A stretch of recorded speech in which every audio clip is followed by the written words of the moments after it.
Subscribe करें मेरे channel को GNE एक्सपर्ट CNC को और पाएँ लेटेस्ट जॉब और CNC VNC की वीडियोस प्रोग्रामिंग की। चैनल को सब्सक्राइब करें, लाइक करें, शेयर करें और बेल आइकन को ज़रूर प्रेस करें ताकि मेरी नई वीडियोस पहुंचे सबसे पहले आपके पास।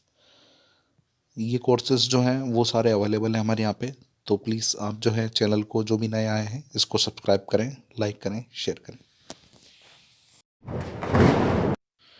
नमस्कार दोस्तों, आज की जो मेरी वीडियो है काफ़ी लंबी होने वाली, क्योंकि क्या है कि काफ़ी दिनों बाद मैंने कोई टॉपिक ऐसा पकड़ा है जो एजुकेशन से रिलेटेड है, जो कंपनी से रिलेटेड है। कहीं भी किसी भी कंपनी में आप जाओगे तो ये आपके लिए ओई ज़रूर पूछा जाएगा। तो ओई क्या होता है? ए इंटू पी इंटू के, यानी availability into performance rate into quality. ये क्या होता है, कैसे इसको निकालते हैं, वो चीज़ आप समझ लो। 90% आपकी रहनी चाहिए अवेलेबिलिटी, 95 परफॉर्मेंस रेट, और जो क्वालिटी वो 99% होनी चाहिए। इसको निकालते कैसे हैं मैं आपको बताता हूँ। फ्रेंड्स, वीडियो काफ़ी इंटरेस्टिंग और काफ़ी कुछ इसके अंदर आपको मिलेगा, सीखने को काफ़ी कुछ अच्छा मिलेगा। क्योंकि क्या है कि आजकल अगर कोई इंडस्ट्री के अंदर कभी इंटरव्यू होता है तो उसमें ओई ज़रूर पूछा जाता है। ये पूछा जाता है कि आपकी कंपनी में ओई निकालते थे या नहीं निकालते थे, या क्या उसका प्रोसीजर था, कैसे निकालते थे वो चीज़। क्योंकि मैंने भी कई इंटरव्यू फाइट किए हुए हैं, तो मुझसे भी कई बार इसके बारे में पूछा गया है। तो अगर आपने अपने रिज्यूम में ओई शो किया हुआ है तो आपको ये अच्छे से पढ़ने की ज़रूरत है। अगर नहीं किया हुआ है तो भी आपसे ये क्वेश्चन पुटअप होगा। अगर आप प्रोडक्शन से रिलेटेड या किसी और जॉब से रिलेटेड जा रहे हैं ऑटोमोटिव इंडस्ट्री के अंदर। तो फ्रेंड, जो ओई होता है, ओवरऑल इक्विपमेंट इफेक्टिवनेस होता है। इससे पहले मैं इसकी 3 वीडियो बना चुका हूँ, 3 पार्ट बना चुका हूँ। ये जो चौथा पार्ट है ये काफ़ी इंपॉर्टेंट है, और इसको कैसे निकालते हैं वो सारा है। अवेलेबिलिटी का मतलब होता है operating time upon plan production time. Operating time यानी कि आपने कितने समय ऑपरेट किया है, और प्रोडक्शन टाइम जो है वो कितना आपका पहले से फिक्स है। तो जो ये ऑपरेटिंग टाइम है, हम ये सब कुछ काट पीट के 390 ले रहे हैं। 390 मैं बताता हूँ अभी इसको कैसे निकाला मैंने। प्रोडक्शन टाइम मेरा 420, यानी 420, तो इसमें से मैंने इसको डिवाइड करके जो निकाला है वो 0.92 आया है, यानी 92% मेरी अवेलेबिलिटी आई है। तो इसके अंदर क्या है कि ऑपरेटिंग टाइम जो है वो ऑपरेटिंग टाइम कैसे है, कैसे निकाला है, कैसे इसकी प्लान प्रोडक्शन टाइम है, वो मैं आपको बताता हूँ। तो आप इसको जो है आप इस पे अपनी जो नोटबुक में लिख सकते हैं, फिर उसके बाद में कैसे होगा मैं आपको बताता हूँ। यहाँ पे टी ब्रेक जो है वो मैंने 30 मिनट का लिया है। यानी जब चाय वाय अगर हम पीते हैं तो उसके लिए 30 मिनट, 8 घंटे की ड्यूटी में से हम 30 मिनट निकाल लेते हैं। ये लंच का हम निकाल लेते हैं 30 मिनट, 1 घंटा, टोटल 60 मिनट हो गए। बाकी का जो ये डाउन टाइम जो है ये 30 मिनट का होता है। जैसे मान लो हमारी मशीन रुक गई है, ब्रेक डाउन पे चलेगी, या माइनर स्टॉपेज हो गया है, तो वो 30 मिनट का हो गया है। अब जैसे कि हम हिसाब लगाते हैं कि 8 घंटे की हमारी शिफ्ट है, तो 8 घंटे के हिसाब से जो होता है हमारा वो 480 मिनट होता है, अगर आप मिनट में कंसिडर करेंगे।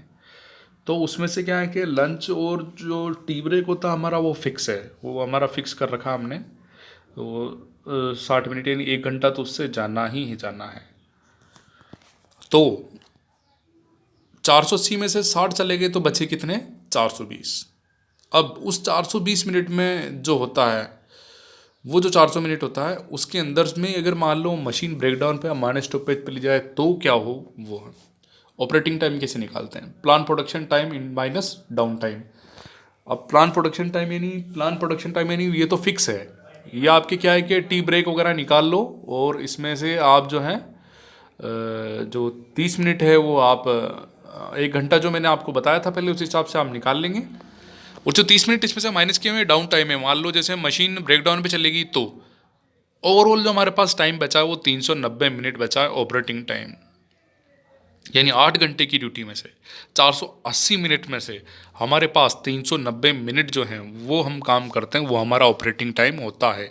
और इसके अंदर ही हमको आउटपुट निकालना होता है। तो जो ऑपरेटिंग टाइम है ये काफ़ी इंपॉर्टेंट है। ऑपरेटिंग टाइम को याद रखने के लिए आप जो है पीपीटी माइनस डीटी करके आप इसको याद कर सकते हो। पीपीटी प्लान प्रोडक्शन टाइम जो है वो 420 मिनट है, और 30 मिनट जो है वो ब्रेक डाउन के होते हैं। ब्रेक डाउन हल्का फुल्का हो ही जाता है, जैसे माइनस स्टॉपेज आ गया मशीन के अंदर, या किसी न किसी वजह से मशीन रुक गई है क्या हो, तो वो वाला टाइम हमारा होता है। प्लान प्रोडक्शन टाइम कैसे निकालते हैं? देखो, शिफ्ट जैसे 480 मिनट की आपकी शिफ्ट है, तो उसमें से ब्रेक, जो टी ब्रेक हो गया, जो आपका लंच हो गया, तो 1 घंटा हमने इसमें से निकाल लिया, तो बचे हमारे पास 60 घंटे। ठीक है, 7 × 60 करोगे तो ये 420 होगा।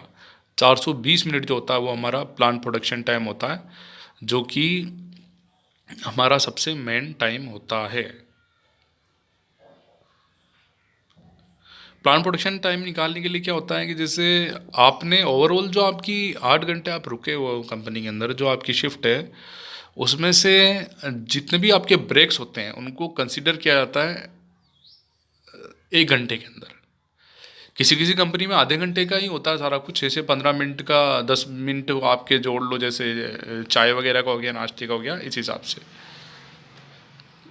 एक इसके अंदर आता है ICT, आइडियल साइकिल टाइम इसको बोलते हैं हम। आइडियल साइकिल टाइम जो होता है हमारा, साइकिल टाइम के हिसाब से परफॉर्मेंस रेट कैसे निकालते हैं वो चीज़।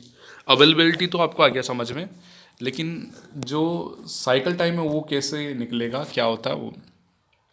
0.0166, मान लो 1 मिनट में आप 60 पीस बना रहे हो, 1 मिनट में आपने 60 पीस बनाए हैं, तो 60 पीस आपके किस हिसाब से बनेंगे वो। टोटल पीस जैसे आपके पास है 20,000, आपको 20,000 पार्ट बनाने हैं, आपके जो हैं 20,000 में से 500 पार्ट रिजेक्ट हो गए हैं, रिजेक्ट पीस हो गए हैं। तो जो 20,000 में से अगर हम 500 निकालेंगे तो हमारा 19,500 बचेगा। तो कहीं भी अगर हम प्रोडक्शन वगैरह करते हैं तो ऐसा तो है नहीं कि 100% हमको आउटपुट मिलेगा या 100% हमारे ओके पीस होते हैं, कुछ रिजेक्ट पीस भी होते हैं। तो उन रिजेक्ट पीस की जो नंबर्स होते हैं उसको काउंट करना पड़ता है परफॉर्मेंस रेट के अंदर, और क्वालिटी भी इसी बेस पे निकलती है। तो आप सबसे पहले याद रखेंगे साइकिल टाइम होता क्या है, कैसे।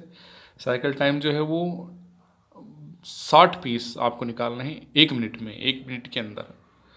तो उस हिसाब से आप इसको कंसिडर करोगे। यहाँ पे परफॉर्मेंस रेट से मैं बता देता हूँ कि जो मशीन होती है वो उसकी परफॉर्मेंस कितनी है उसको बताया जाता है। आपकी जो मशीन है वो कितनी एबल है, उसकी परफॉर्मेंस कितनी है, कितनी उसकी परफॉर्मेंस के हिसाब से उसने किस हिसाब से काम किया है, वो उसकी परफॉर्मेंस होती है। और OE के अंदर ये चीज़ काफ़ी इम्पोर्टेंट है, इस चीज़ को निकालना बहुत ज़रूरी होता है। तो इसके अंदर जो होता है हमारा साइकिल टाइम बहुत इंपॉर्टेंट होता है। VMC के अंदर जो पर पीस होता है वो मिनट ज़्यादा हो सकता है आपका। परफॉर्मेंस का देखिए, जो P है परफॉर्मेंस के बारे में बताएगा। ICT जो आपका आइडियल साइकिल टाइम है, इनटू टोटल पीस अपॉन आपका ऑपरेटिंग टाइम, ये आप फॉर्मूला है, आप इसको याद कर सकते हैं। जो परफॉर्मेंस रेट होता है हमारी 2 तरीके से निकलती है, आपको दोनों तरीके से निकालना आना चाहिए। तो इसमें से जो फर्स्ट स्टेप है जो साइकिल टाइम के अकॉर्डिंग है वो मैं आपको बता रहा हूँ। जो भी आपका साइकिल टाइम होता है उस साइकिल टाइम को आप टोटल पीस से काउंट कर लीजिए। टोटल पीस जैसे आपके हो जाएंगे 20,000, हमने इसके अंदर जो अभी टोटल पीस लिए हैं वो 20,000 लिए हैं, 20,000 हमने काउंट किए हैं। ऑपरेटिंग टाइम कैसे निकाला है वो मैं आपको बता चुका हूँ, किस तरह से ऑपरेटिंग टाइम होता है। ऑपरेटिंग टाइम जो है वो जो प्लान प्रोडक्शन टाइम है उसमें से ऑपरेटिंग टाइम, जो प्लान प्रोडक्शन टाइम में से जो ब्रेक होता है उसको माइनस करके जो निकलता है वो आपका ऑपरेटिंग टाइम होता है। तो ऑपरेटिंग टाइम जैसे हमने 390 लिया था, और जैसा कि 0.0166 जो है ये आपका आइडियल साइकिल टाइम है। जो पार्ट आपने लिए हैं वो पार्ट आपकी 20,000 है, 20,000 आपने प्रोडक्ट लिए हैं। इसमें हमको रिजेक्ट, और जो रिजेक्ट है नोट ओके ओके नहीं देखना है, हम बस ये देख लेंगे जो हमारे पास प्रोडक्ट है वो कितने हैं। तो इसके अंदर हमने जो प्रोडक्ट लिए हैं वो 20,000 प्रोडक्ट हमने लिए हैं। ऑपरेटिंग टाइम जो है हमारा वो हमने 390 मिनट लिया है। हम ये मानते हैं कि 390 मिनट हमने सब कुछ काट पीट के ब्रेक डाउन लेके उसमें से लंच टी ब्रेक वगैरह करके हम इतनी देर तक वहाँ पे मौजूद थे। इसमें से अगर आप काउंट करके निकालोगे तो 0.85 ये आपके परफॉर्मेंस रेट आ गया। सेकंड जो निकालने का तरीका है परफॉर्मेंस, ये दूसरा स्टेप है। इसके अंदर आपको टोटल पीस में से डिवाइड करना होता है साइकिल टाइम, साइकिल टाइम में से फिर आपको डिवाइड करना होता है ऑपरेटिंग टाइम। ऐसे करके आप निकाल सकते हो। तो टोटल पीस जो थे हमारे वो 20,000 थे। साइकिल टाइम जो हमारा था वो हमने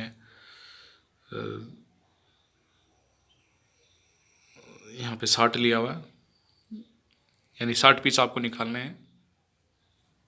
1 मिनट में आपको 60 पीस निकालने हैं, तो 1 सेकेंड के अंदर हमको एक पार्ट यहाँ पे हम देख रहे हैं। कहीं पे 2 सेकेंड भी होता है, कहीं पे 3 सेकेंड भी होता है, लेकिन ये क्या है कि हर अलग से अलग टाइम के हिसाब से होता है। तो मैं तो जो हूँ आपसे ये पर पीस में सेकेंड के हिसाब से लेके चल रहा हूँ। सबसे लास्ट जो होता है वो होता है क्वालिटी।